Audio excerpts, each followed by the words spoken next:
এই জগৎ সংসারে কেউ যদি ভগবানের পথে চলে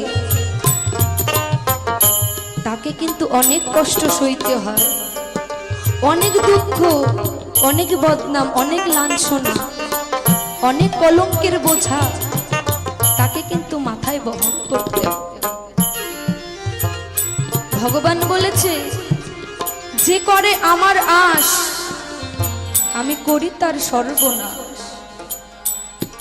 তথাপি যদি না ছাড়ে আমার পাশ আমি হই তার দাসের দাস।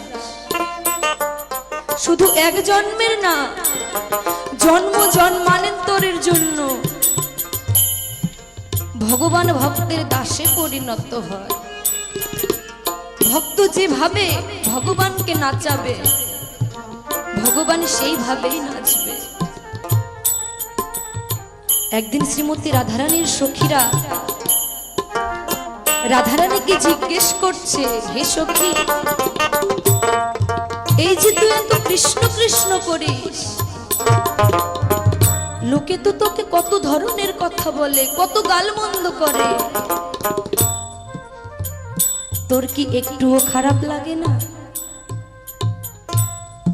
শ্রীমতী রাধারানী বলছে যে সখীরে, এই যে কলঙ্কগুলো আমি একটি মালার মধ্যে গেঁথে চলেছি, যেদিন এই কলঙ্কের মালা পূর্ণ হয়ে যাবে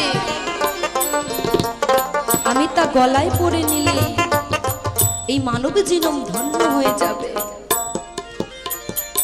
মাগো, আপনারা দুহাত ভরে আশীর্বাদ করুন, যতদিন এই দেহে প্রাণ থাকবে আমি যেন দেশ বিদেশে আপনাদের মতো ভক্ত সঙ্গ করতে পারি।